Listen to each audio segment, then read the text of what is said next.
There is a strange paradox in human life.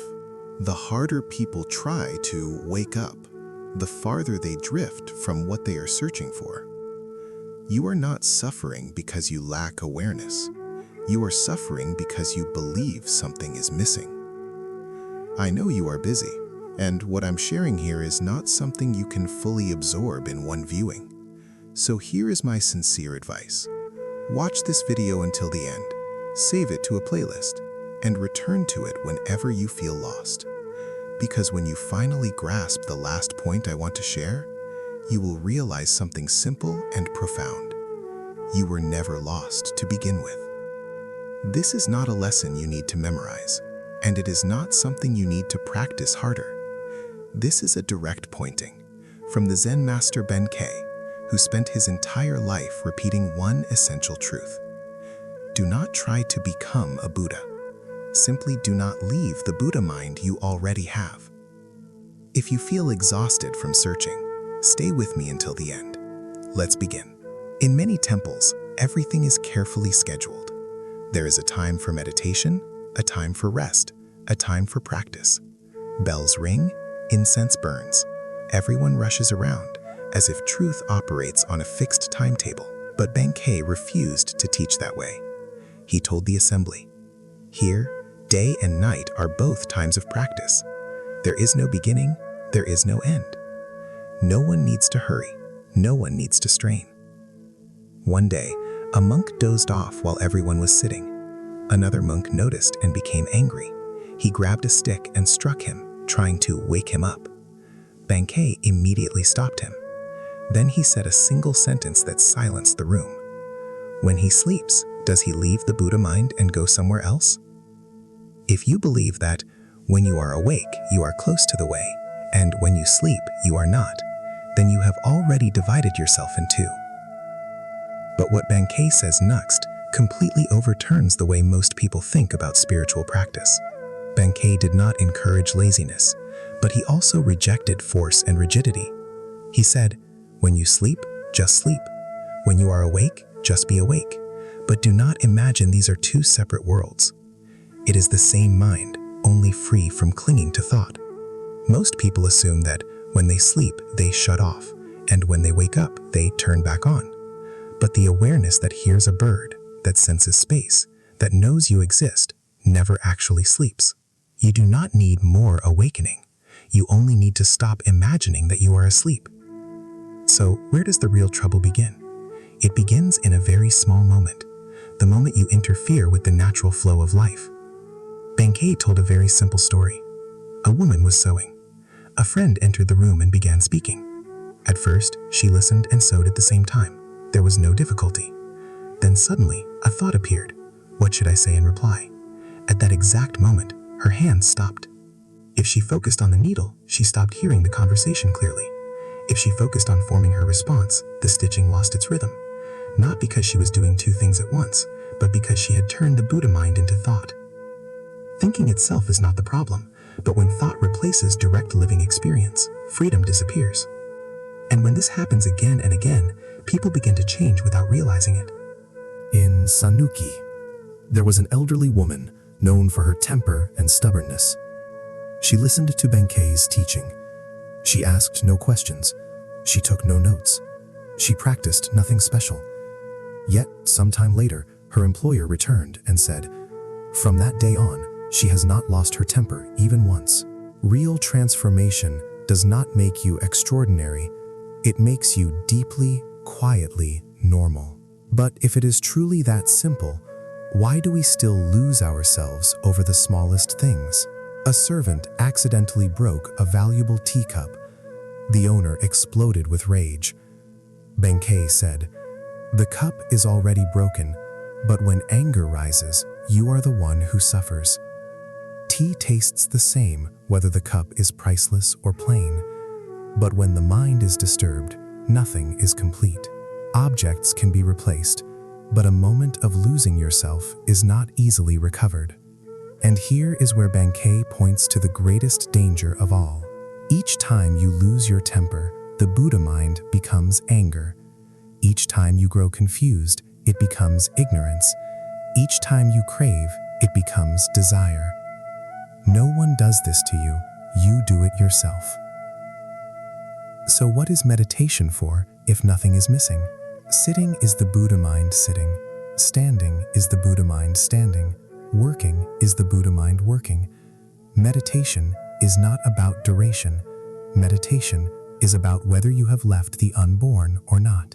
Right now, if a bird sings, the wind moves, or someone speaks, you hear it, even without trying. Who is listening? Not you as a personal self, not someone else. It is the unborn Buddha-mind, functioning naturally. Many people secretly wonder, but rarely say it aloud. If the Buddha-mind is always here, why do I still feel pain? Why do I get sick? Why do I suffer? Bankei did not avoid this question. In fact, he himself spent years bedridden with serious illness. It was during those powerless months that he discovered a truth healthy people often miss. He said, "I traveled everywhere, wasting time and energy on harsh practices, all because I wanted to find the Buddha-mind, and what I gained instead was illness." Yet that illness became the doorway to his deepest understanding. Bankei made a crucial distinction. Illness and suffering are not the same.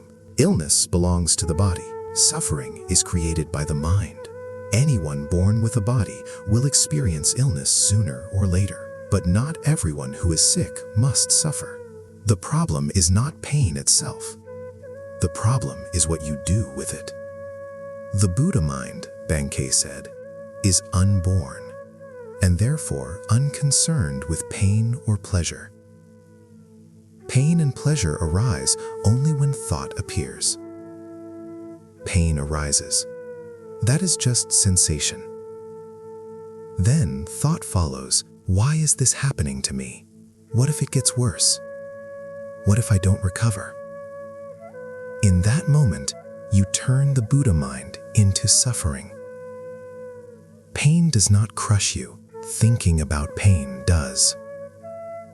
Bankei observed many people who were lightly ill, yet endlessly anxious. Is the medicine right? Is the doctor competent? Will this leave lasting damage? The more they fought, the more agitated their minds became. Then something strange happened. Their bodies gradually healed, but their minds did not. The thoughts formed during illness refused to leave. The body recovered, but the illness of the mind grew stronger. They no longer suffered from the body. They suffered from habits of thought. Some people believe, if I refuse to admit suffering, I won't suffer. Bankei was blunt. If a sick person says, I am not suffering, he is not enlightened. He is deceiving himself. Denying suffering does not free you. It only turns suffering into a subtler form. Bankei did not teach forced strength. He did not teach pretending to be awake. He said, when there is pain, groan. When there is illness, be ill. Let the body do what the body does. But at the same time, do not let thought take control. Do not turn the Buddha-mind into a story about sickness. Bankei made a sharp observation. Even the statement, I am not suffering, can be a trap. If it is produced by thought, it is still a product of suffering. Only when you rest fully in the unborn, without affirming or denying, does suffering fall away on its own. Ancient teachers often compared the mind to a mirror. But Bankei said, the Buddha-mind is not a mirror. A mirror reflects only what is nearby. Beyond a short distance, it fails. But the Buddha-mind is different. You may have visited a distant place years ago. When someone mentions it today, you immediately recognize it. No images, no thinking. You simply know. Bankei said, you can see a mountain from many miles away, hidden behind layers of hills, and still know it is Mount Fuji. No calculation, no reasoning. The Buddha-mind recognizes directly.